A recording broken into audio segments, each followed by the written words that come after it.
Those of the producer. Today's topic. Judging Saddam Hussein's trial in Passion for Truth award-winning program.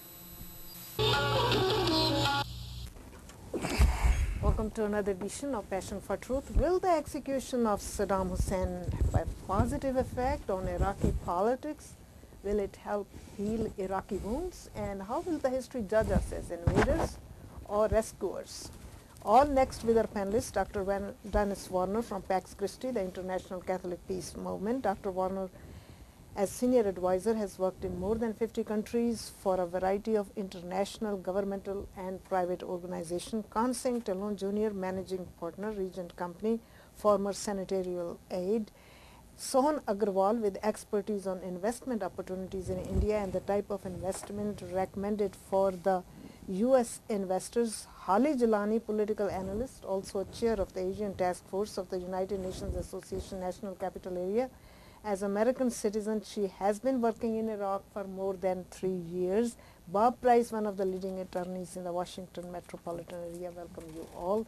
Starting with you, Bob, there is a civil war going on in the country and in Iraq, and one group regarding Saddam as a devil, another as a hero. Will this, his hanging, bring a reconciliation?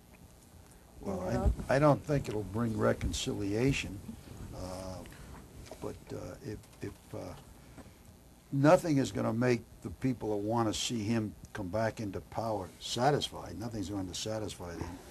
The fear and the problem may be, will putting him to death create the kind of martyr out of him that, you know, we don't want to see. And the question that asks is the world going to be better off if he's just sentenced to life imprisonment without a chance of parole? The danger, of course, is that will always entice groups to try and blow the prison doors open to spring him, so to speak. There is a danger, Holly, that as he points it out, since Americans are still occupying Iraq, that his verdict would amount to people thinking that they have been conquered by Americans? Put it like this, unfortunately for me, Bob is correct. If you give him life without the possibility of parole, groups will be galvanized to try and get him out. I really do think that now the outcome probably is to put him to death. What I find extremely undignified and very ungracious is that since it's happening on our beat, he should not be hanged. Hanging is considered a very insulting way to kill anybody. This is a former head of state, albeit a monster, but he is still a former head of state. It's happening on our beat. We can scream and yell till we're blue in the face that is the decision the Iraqis have made. Nobody believes us. We are still in charge. We're still perceived as being in charge. The man has asked to be shot. If we're going to put him to death, that's the way to do it.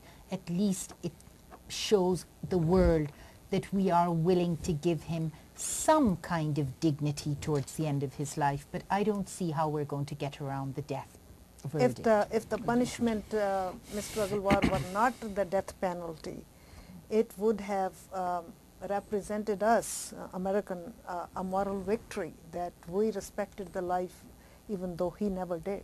Well, I would say that he should be exiled to some other country, neutral country.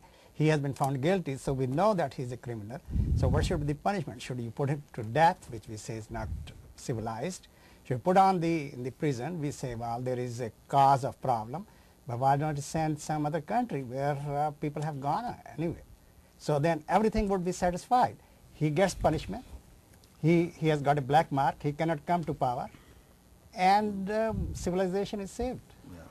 In view of the fact that even during his trial he was trying to conduct himself as the president, I think exiling him or having him exiled is going to be a constant threat of his trying to return and create problems. I think, you know, either a death sentence, which it's not up to us to say whether it's moral. It's Iraq, and it's up to their country to make that decision. That's a separate issue from whether he should be in prison, you know, whether it's a moral decision or not, or a moral thing to do or not. But you know, if it's acceptable in their country, then the death sentence should be carried out, provided that's what the Court of Appeals says. We judge the trial, Khan Singh, of Saddam Hussein victor's justice? In relation to the way in which you handle this individual, I think he's already been facing as much public disregard as he's ever going to. What he's going through now is living hell. He has seen a statue of himself with a shotgun in the middle of a very, very populated square be dragged through the streets by children. There's no more disregard this man can face. I would think at this point he would rather take a bullet, call it a day, and move on. And I think that right now the country's only, unless we work with the Iraqis to further control the situation, it's only going to continue to spiral further out of control, but not because of him. To me, my belief is that the majority of the Iraqis already believe he's dead, because you already see the post, you already seen the post takeover, and in his case, the post-mortem reaction in my mind. Where do you come on? I believe the trial of Saddam is another example of mismanagement of this entire Iraq war by the United States government. He should not have been turned over to the Iraqi government for whatever punishment they want to give. If Saddam is the monster that everyone says he is, and I believe he is, he should be tried by an international body. We have an international criminal court which was set up specifically to handle issues of genocide, specifically, although the United States won't sign on to it. But it's an attempt to bring some order and regulation to the international sphere. Saddam's crimes are so heinous and so great that it shouldn't be left up to a court which is trying him on some murders as like a little warlord. No, his crimes are much greater. It needs more exposure and more public understanding of what has happened. And the judgment of it would be up to an international court, and the record would be more transparent and more easily available to everyone. But once you have said that his crimes are known, they are heinous, then there is no sense in having a trial even. No, you still need a trial. You Well, always it's just a need trial. put-off show then. You just say, well, okay, we know that he committed the murder, so... But we're not judges.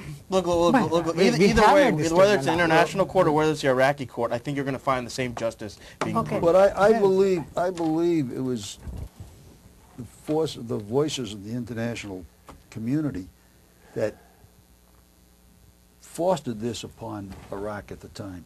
The European countries wanted nothing to do with trying him. They wanted nothing to do with what the United States have done, what the United States did. And once Saddam was captured, they wanted no part of his trial. And they're the ones that insisted it had to be done by the Iraqis. But were there gross technical defects in that trial, because the defense lawyers were murdered, judges traveled under armed guards, members of the prosecution were afraid when Saddam Hussein entered the room? I mean, even Well, though, sure, you but- know, he was not doing anything illegal according to the laws of his land, at the time he committed all those murders. All of those things you point out only would only go to support him.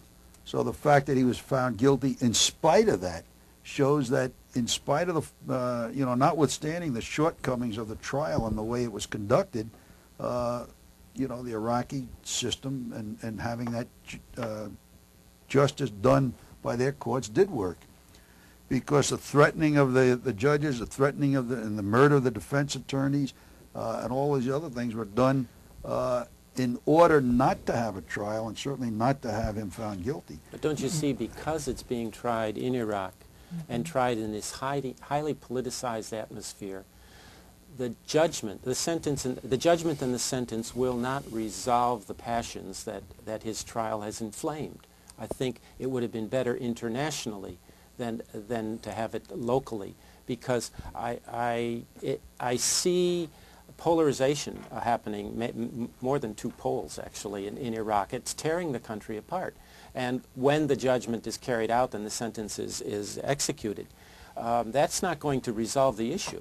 It probably will lead to even more violence. But the thing is, and I just said this a moment ago, I think you're going to find the same result. Whether it's in Iraq or whether it's internationally, it would be the same result. And to go looking at polls, which were just, the word polls were just mentioned, there are polls outstanding these days that I've seen through many international journals, of which, it would be interesting to look further into and bring it on the show maybe at some point. Most of the world is completely in understanding and compliance of what's been put forward. But could I please say something? People seem to forget what the Iraqi people are thinking. I've actually lived amongst them up till now.